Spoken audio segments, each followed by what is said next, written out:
And we are back. Very nice. Chapter 5. Chapter 5 will be your last chapter. Boys, I'm going to get you moved very soon. Don't have lead. Not prepared. Not prepared. Lucky for you.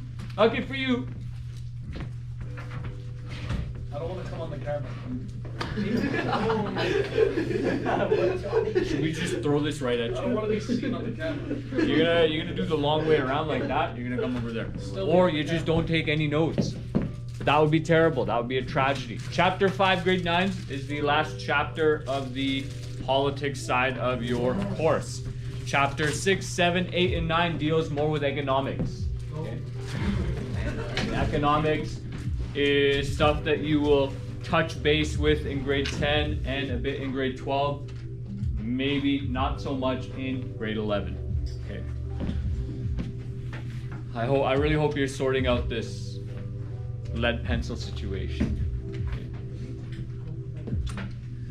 Chapter 5 is all about immigration and issues surrounding immigration.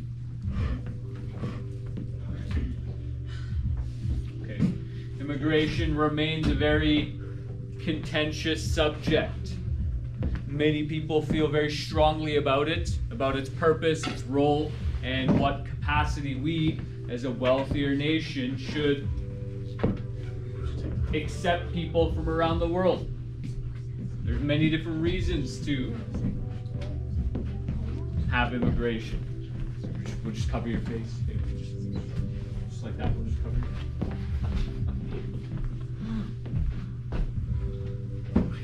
Next time you gotta come to class prepared with a pencil. We went over the rules yesterday, kids. Be prepared for class.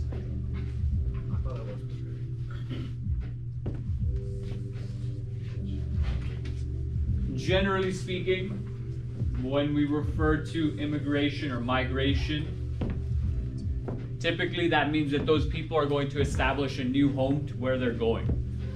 That is counter to what might be a refugee, someone who is seeking asylum or refuge from a difficult situation. You know, let's say like a war.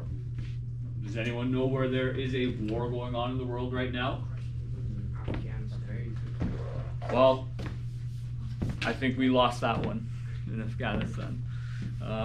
But obviously Afghanistan is a conflicted state. So there's a lot of people leaving for refuge, for asylum, for immigration to get out of there. There's a couple areas in the Middle East that don't get a lot of news attention where there is conflict. Obviously, you know, everyone focuses on Russia and Ukraine for a variety of reasons.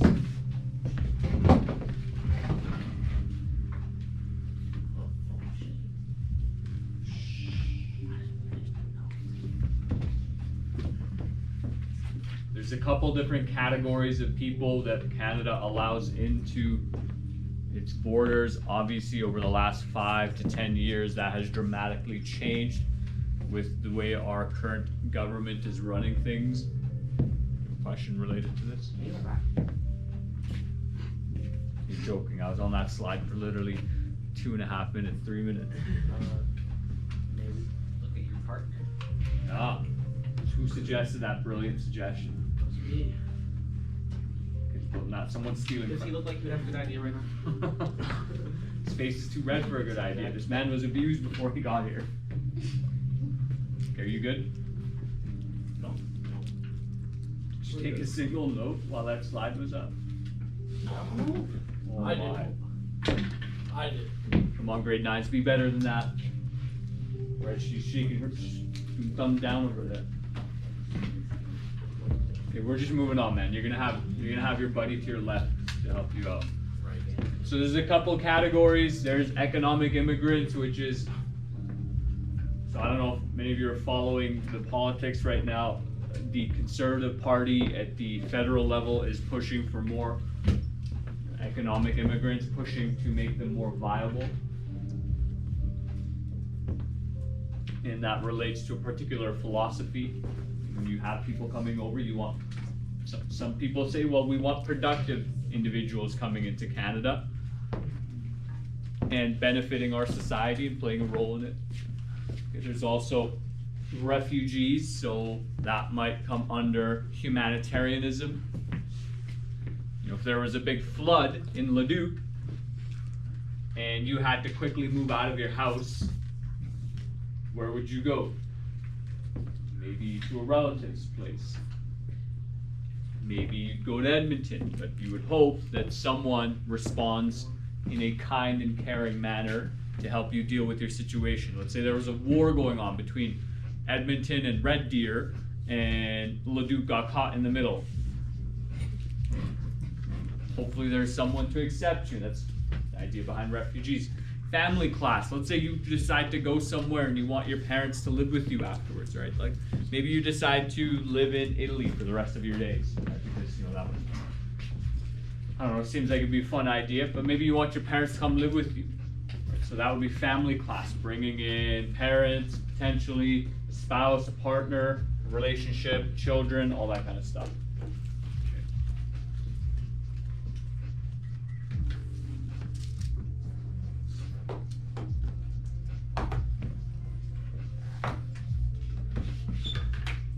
So again, this material, this information is quite old, if you do follow along with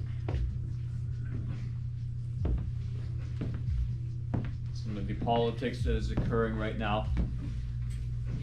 People have dramatically changed. You know, this is a question I asked some of my high school students. You know, what is the Canadian identity? I feel like we've discussed that in our grade 9 class. Like, what does it mean to be Canadian? Is there a specific look? Is there a specific set of values, of traditions, of holidays? And that question can be hard to answer. And some might argue that there was a deliberate attempt to reduce what it means to be a Canadian, or to diversify what it means to be a Canadian. And some of this stuff we deal more with in the high school level, or that can depend teacher to teacher. But historically, some of what they wanted was pursue some sort of benefit for all Canadians, for immigrants to come here and pursue a benefit for Canadians. You don't want to show up somewhere and be a drain on the system that you're a part of.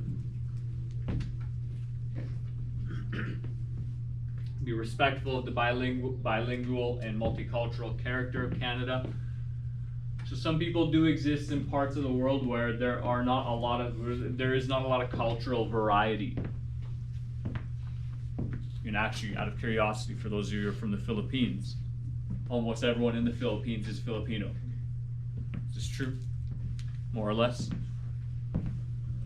Or if you go to Afghanistan, you're gonna meet a lot of Afghanis, but Afghanistan is a tribal area, so these groups don't necessarily have the best relationships with one another.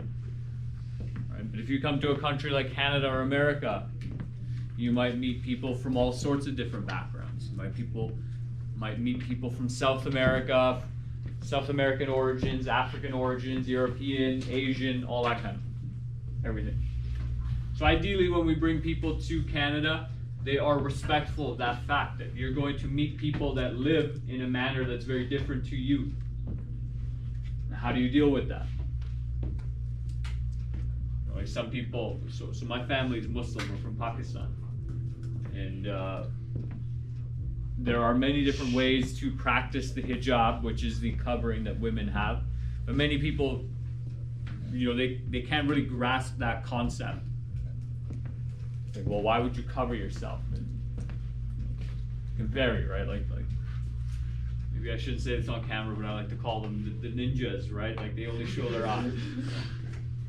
You know, it's a very, very extreme form of hijab, right? But they practice that in some Arab countries. But we're not really accustomed to that here, right?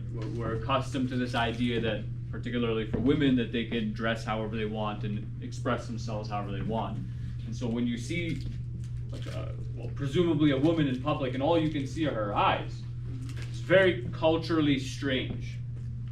And, you know, some people really struggle to understand the difference in culture. And many people simply will not, right? Yeah, the next couple points relate to that first point. Again, to be a positive contribution to Canadian society. Like imagine somebody comes and lives in your home and they leave crumbs all over the counter or pieces of croissant on the floor. You know, they go to your kitchen, they make themselves a sandwich, and I don't know, they just leave dirty dishes everywhere and it's a mess. They eat your food. You went to school craving all day that little bit of food you had in the fridge, maybe your noodles, and then you come home and you find that this you know, stranger has consumed your food. How dare they? Better yet, you come home and they've moved your bed. And all your stuff is shifted around. And your Xbox is gone, the TV's gone, because why spend time on video games? You know, sometimes it can be really hard to live with a different person. And even more so when they do things that go against your values, like leaving junk on the floor. It stinks. If it stinks, then throw it out. I want to walk in front of the camera. Walk behind. There's a clear path right there. Right behind the camera. You're so dramatic. There's so much drama over there.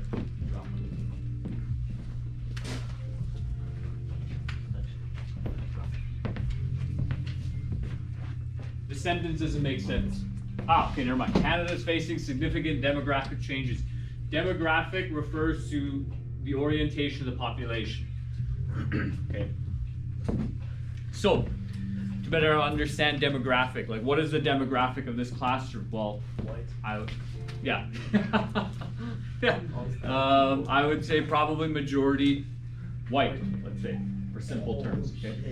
It's roughly, I think this class is pretty 50-50 male and female. It's not. No. You don't think so? It's not. You think maybe it's 60-40 female? Maybe 65-35? yeah. Can you kids even, I know you kids struggle with math. Can you even grasp those concepts? 65-35. Okay. Age-wise, the demographic, the average age is probably about 14 or 15. Right? Me being the only person who's not in that age demographic doesn't do much to shift that. Right? Okay. So that's what the demographic is. And here's a whole bunch of stuff on immigration that I don't necessarily feel like going over. Okay. So it's interesting. What I will say on this demographic stuff is there is this idea that, well, to fix our population problems, we should just bring more people in. Right? That's one solution. But a counter solution is that, well, more Canadians should be having children and having families. And how do you make that more appealing, right? And the tough thing is when it comes, particularly when you're looking at the grade 11 curriculum. If you are born in a different country and you move, where's your loyalty? So my friends who are Brazilian are having this struggle right now. Like they're really not sure where they'll live. They could go home to Brazil. They also have some, they have access to European passports, so they could live in Europe. They could also live in Canada. And that's great for them. They have a lot of choice. But if you're a country and you want people contributing to your society, right? Like let's say your house or your team. I mean, you all live with a family, more or less. Let's say you have one person, maybe it's a younger sibling, or maybe it's a friend that comes over often, and they don't contribute to the program, and the program could be keeping the house clean, being respectful. If you have people who aren't following the program, how do you deal with that? Right. So where are people's loyalty going to be, and where are they going to end up?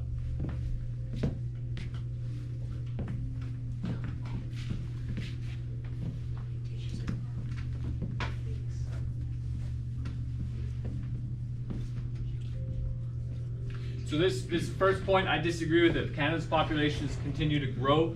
Immigration will be the source of this growth unless birth and death rates change. Again, it's not clear to me that immigration actually grows Canada's population. Like, what does it mean to be a Canadian?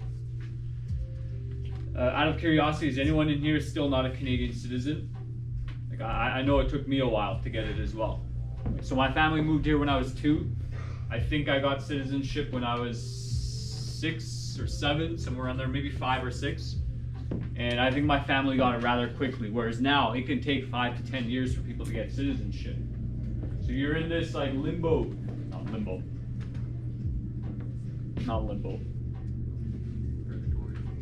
not purgatory, my God. Purgatory is a punishment. It's where your soul goes to atone before it gets to heaven in some beliefs. That's purgatory. Yeah, you're in a state of limbo where you're not quite Canadian, but you're not quite from where you came from. Exactly. Right. Purgatory implies, it has an implication of punishment. Okay.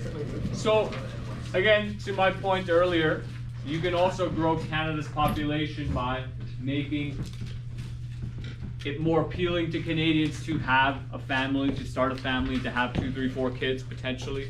I have heard, but I need to verify this. Apparently in Denmark, any woman who has a child,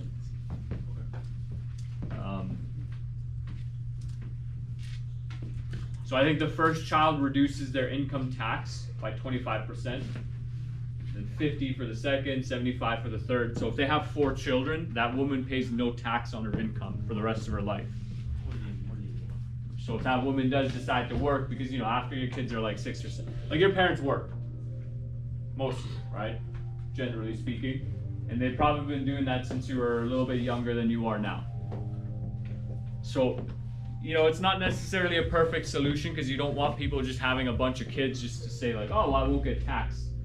But if you want more people from, particularly in Denmark, if they want more people in Denmark having children and increasing the birth rate, you know, it's a solution towards solving that complicated problem. Right? So there are many ways to grow a population. It doesn't just have to be immigration. You know, and hopefully that's not too offensive to say as an immigrant myself.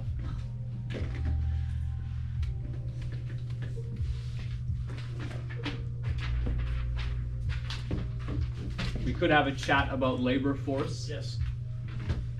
But I feel like, I don't know, maybe that'll, I don't know. It's always good to bring these concepts down to a level that actually relates to you. Right? How many of you have struggled to find a job? Maybe a couple of you. So I'm not saying that that's due to immigration. Right? There are many factors that play a role in why a young person can't find a job. But part of the issue with this labor force and immigration thing is that a lot of people who migrate from different countries with their expertise, you know, so the Conservative Party is trying to address this issue right now. That's one of their platform pitches. But one of the issues is that, let's say you get a high school diploma and you go to, I don't know, like name a country. USA. No, it's too close. Japan. You go to Japan. Okay. With your education from Canada, maybe they don't recognize it the same way, and so they say, actually, you need to do another 2 years of school because, like, the school you did was so bad, we're not even going to count it. Okay, so then that means that you need another 2 years of public education, which, when you're young, is not a huge deal, right? But let's say you study to become a doctor, or a nurse, or an engineer, and then you go to a different country. And you've been working as an engineer, doctor, lawyer for like 5, 10, 15 years. You're very experienced, you know how to do the job, you're a professional. And you come to Canada and they say, actually, we don't acknowledge your degree, your education, or your experience, so good luck. You're not gonna work as that in our country. So part of the challenge that Canada faces is that although we bring in immigrants for labor, oftentimes a lot of those professionals are told that their credentials don't count. Right, so for those of you who play a sport, you know, it's like imagine you shoot the ball and it goes in, and they tell you, actually your score didn't count because, I don't know, you have brown eyes. And it's not like a one-to-one connection there, but you know, you work hard, you know what you're doing, you played by the rules, and then they tell you that actually, matter of fact, we changed the rules, we don't accept your way that you're playing. Man, just leave it right there. You don't need to give it to my hand. Okay, we'll pause there. That is 20 minutes of lecturing.